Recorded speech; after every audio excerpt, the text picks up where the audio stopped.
Growth, it's not who you are, it's what you do. Listen as we reveal the secrets behind middle market growth. Welcome to The Market That Moves America, a podcast from the National Center for the Middle Market, which will educate you about the challenges facing mid-sized companies and help you take advantage of new opportunities. I'm Tom Stewart, Executive Director of the National Center for the Middle Market, located at the Ohio State University Fisher College of Business. And I'm Doug Farron, Managing Director of the Center. On our first episode of this podcast, we talked about the role that middle market companies play in the U.S. economy, some of its characteristics, some examples of these companies, the fact that they're contributing a third of private sector jobs and GDP, but a much bigger piece of economic growth. And we're going to double down on that growth bit today. We're going to really look more at growth. Just a random number from 2016. Mid-sized companies, the middle market, grew its top line at a 6.9% rate in 2016, which compares to 4.4% for the S&P 500 for the big companies. So, I mean, more than 50% faster growth in the middle market than in big companies. And that's what we're going to look at. Why is it that mid-sized companies produce most of the growth in the economy? It's not what you'd expect. I mean, Doug, all the attention gets paid to, small companies, startups growing, or when big companies move jobs and facilities into or out of a state or a city. I mean, that gets the headline. But there's all this growth in the middle that people don't see.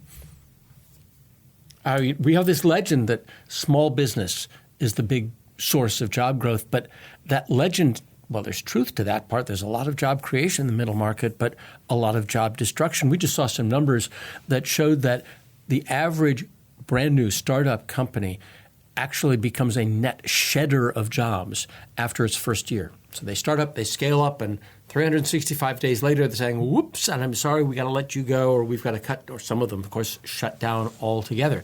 So they create lots of jobs, but they kill a lot too. And in the middle, there's this sort of sweet spot between resilience and growth. They're small enough to have lots of running room, but big enough to be able to take a punch and keep on going. So would you say, Tom, that's a little bit of the why, and we've been able to take a look at the how? Yeah. So I'm going to share a little bit of our early discoveries. Early on in the center, we recognized that there were a special set of middle market companies that grow faster than their peers. They're typically reporting double-digit revenue growth year over year. They are performing better than their peers, and we really wanted to know why.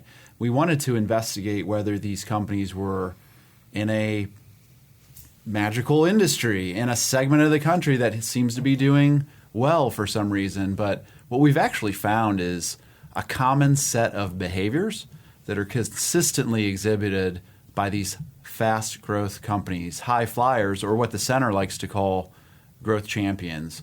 So I think, Tom, maybe we'll just have a discussion on each of these five characteristics and kind of share some thoughts. So I want to talk about the first characteristic, which is running a great shop, essentially operational excellence. What we see are the fastest growing middle market companies having very tight operations. They're very disciplined in their systems, and they're focused on cost and service. And of the things we're going to share today, maybe this idea of operations excellence is the one that we see most frequently or is the most intuitive. Would you agree? Yeah, but it's also the least glamorous. I mean, one of the things that I think is interesting is, and it happens more with big companies, is you get, a big deal was struck. XYZ company buys ABC company or so on and so forth.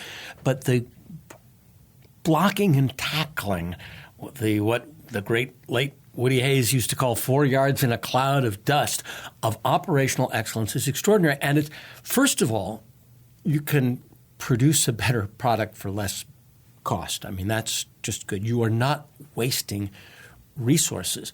But another thing that's really interesting for these companies is that, it seems to me that if you have operational excellence, you are also finding your own money to invest. So it's not like you have to go to the bank to raise capital. You can raise capital because you're being more efficient, because you got less inventory, because you're just operating the place better so you can produce more with less.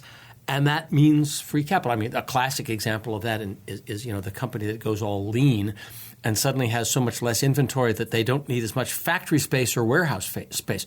So they just bought a building, with their own money and actually they didn't buy a building. They just discovered a building that they already had. Tom, you just mentioned lean. Some people might be thinking, are these companies employing Six Sigma? Are they implementing lean? Is that always the case? Do you think that's necessary?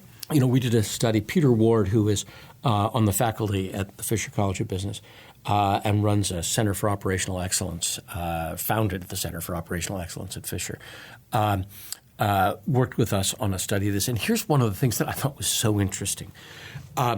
We did a compare-contrast on operational excellence between big companies and mid-sized companies. And the big companies were much more likely to have a theory. We are lean. We're total quality management. We're Toyota Production System. We're this. And they would apply that theory. This is our toolkit. This is how you use it. The mid-sized companies were a little less likely to actually have a well-developed toolkit.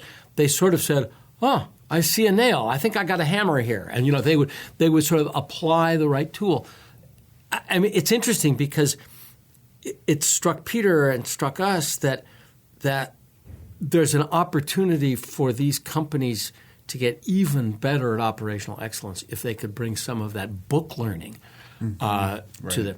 But the other thing, and Doug, I remember the stuff we found there about sweeping things under the rug. I was just going to bring that up. There's a pretty common practice of management by walking around, and whereas at big company, you might see operational issues get swept under the rug or kind of held back from management. There's no rug, right? There's no place for these companies to really hide the issue. And when you have such an engaged senior leadership team who are walking around and keeping their eye on the day-to-day operations, it's much more difficult for an organization to hide those problems. So what they do is they tend to address them immediately. The other thing we found that I thought was fascinating, and this will get to one of the second growth levers, everybody, when they look at their operations, and whether it's the factory or the back office, I mean, it doesn't matter whether this is manufacturing or services, everybody has ops, right?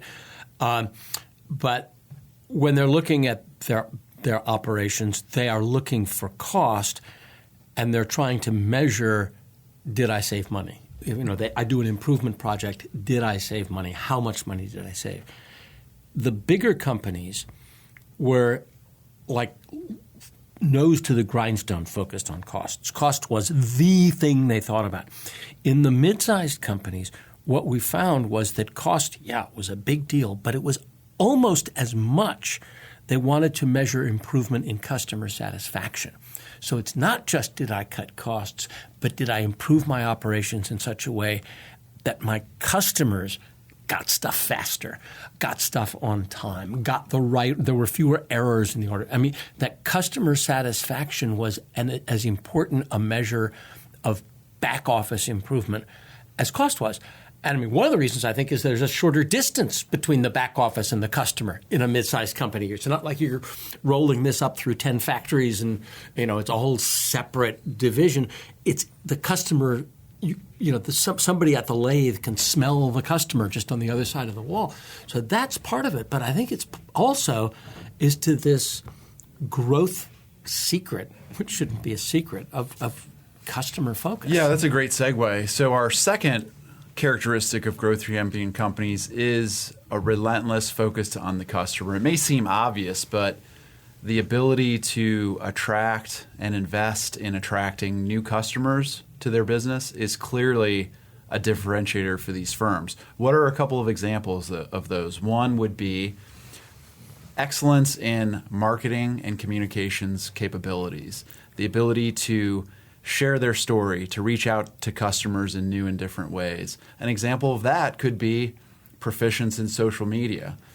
We've come across middle market companies who don't do this at all, some who are very, very adept at it. And clearly for those fast growers, I think this is a thing that sets them apart. And as some of our research has shown, these companies are more likely to be engaged in digital strategies. Any thoughts there? Well, I was going to pick up the earlier piece, which is growing with your customers is also something that happens a lot, and we see this with domestic growth, but also with global growth. A lot of mid-sized companies, as we mentioned on the first episode of this podcast, are suppliers to bigger companies. So they are the ones who supply the pump that goes on the on the dispenser for the detergent or the hand purifier or something like that, and they may grow with their clients, with their customers.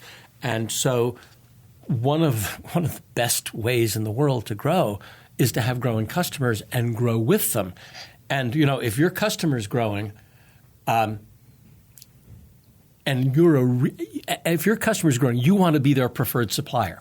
You want to be the one they go to when they say, "Hey, Doug, grow with me. Come to China with me. Come to Dayton with me, wherever it might be. Expand with our business." I was talking to a baker in Chicago who supplies buns to McDonald's and various other fast food restaurants. And this is a classic example of being able to expand because his company's work for McDonald's was so good that they were inviting him in to get bigger and bigger pieces. I was going to say bigger and bigger pieces of the pie, but that's not quite right with McDonald's. But to get bigger, bigger pieces of the opportunity that McDonald's provided for him. Great. Let's move on to our third characteristic of growth champions, and that's a focus on innovation. In our first podcast, we shared the fact that the average number of innovation projects at a middle market firm is 3 per year. So not a lot of choices maybe to move forward with. Another piece of information, the average growth champion company is investing 2.5 times more in R&D per sales dollar than the rest of the middle market. So what we're seeing is a consistent focus on primarily innovating in products and services, but it may be back office innovation as well. Do you remember that work that we did on the innovation types? Yeah, I'm trying to think of the different types of innovation. This was fascinating because one of the things that I think is interesting is especially, back in my consulting days when I was at Booz & Company, now called Strategy, and we did some stuff about innovation strategies, and we discovered that even in big companies, often the company may have a strategy, but innovation does not. There's like a bunch of gyro gear looses running around in the lab saying, "I got an idea," and it's not necessarily linked to strategy. So we started working with a colleague of ours named Gretchen Goff on some ideas about how to focus innovation to recognize that every company has a sort of an innovation style or an innovation type. And, everybody likes alliterative things in business. So we came up with 5 types. There was the first, the frequent, the focused, the fast, and what's the 5th? Oh, and the fat. The fat. And the first, that's the company that says, "I'm going to be out there on the bleeding edge of technology. I am really going to be out, I'm going to be inventing the next big thing. I do have crazy guys going in the lab inventing something, saying, I wonder if we can sell this," right? That's the ones who want to be first to market. The focused tend to be very focused on a market niche. We are the leaders in rototillers for your lawn, or we are the leaders on something like this, and we are going to go deep. A beautiful example of that, it's not a middle market company, but is the USAA insurance company, which is absolutely focused in on a set of customers, military customers. There's an ad agency which is a middle market company called GSW that is the healthcare ad agency, and they're focused on a set of customers. The frequent guys are often are people who just do it over and over and over and over and over again, where the speed is really important. Fast food is an interesting example of that. You won't keep going to Wendy's unless they have the new, try it this time, the bacon peanut butter burger, whatever the specials, so you have to have that cadence. Yeah, to that point, Noodles & Company is a middle market company that we've done some work with. And as you were saying, Tom, in the restaurant industry, it's important to frequently be introducing new menu items and new products. And as we know, Noodles has been doing that throughout their existence. So. Yeah, I think the head of R&D for that said something great to us, which is they actually have a cadence where they set up we want to have some stuff. We have to sort of work in 6-month things. What's on trend now? What's staying slightly ahead of trend? What's being cooked up in the kitchen that will be rolling out in a few months, because we need to have a regular rhythm. And then, of course, there are the guys who are riding on past glories, the fat ones, and that's a difficult process, and it can be a difficult process sometimes for like family businesses where the founder CEO is getting on and is really happy with the business right now, but may lack the creative juices or even the strategic intent to try to say, gee, what am I going to do for an encore? Because she or he may not be thinking beyond to the encore. Let's talk about the fourth element of high growth, which is talent management.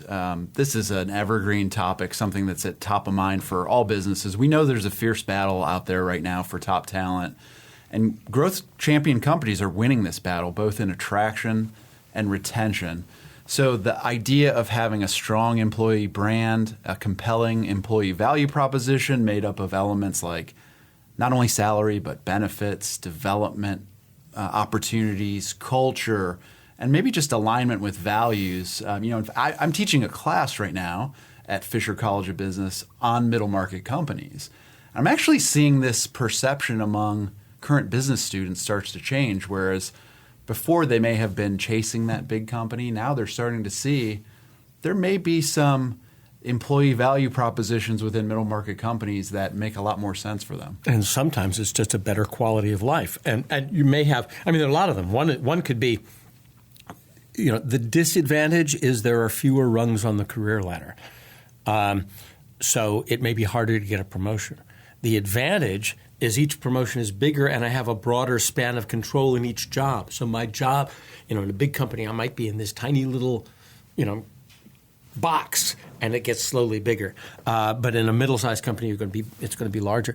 I remember talking to a woman in Atlanta who was the head of HR for a software company that you haven't heard of, and I'm not going to mention his name, and that was their problem. She said, I need to get computer scientists who are graduates of Stanford in computer science. That's the quality of employee I want, I need. But I can't get them because they all go to Google.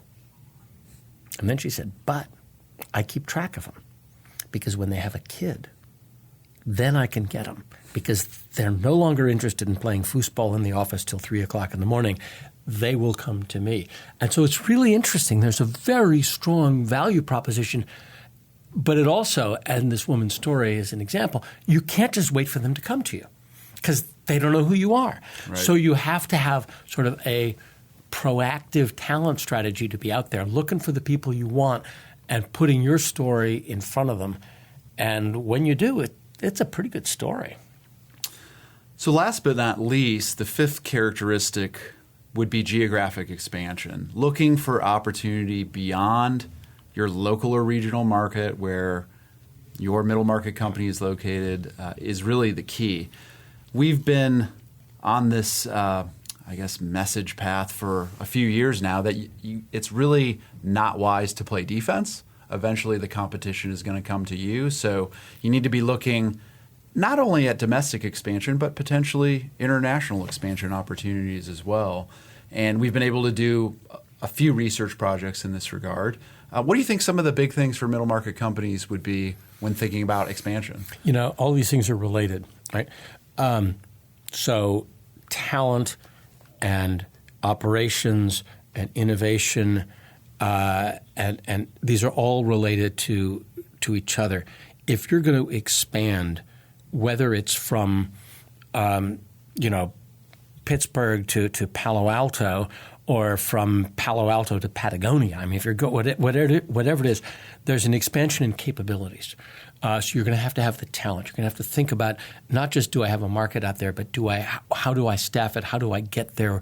Do I have my own resources? Do I ally with people? Are my operations sufficient? Do I have the right products? Do I have to innovate in the products or services? So they're connected. And I think often for mid-sized companies, it's a big jump. The staffs are lean. There's no windowless cube farms full of newly minted MBAs who are clicking and clacking and analyzing the market for widgets in Lower Slovenia. They're big steps and they're big capability steps. So I think that one of the key things is know your product, know your customer, follow your customers if you possibly can, but also get help. And whether it's your banker or your lawyer or your accounting firm or the Department of Commerce or your university, local university, or your friends. I mean, that's the other thing there's no better advice than the advice that you can get from fellow CEOs who've been through it before. Those things matter a lot. And for mid-sized companies,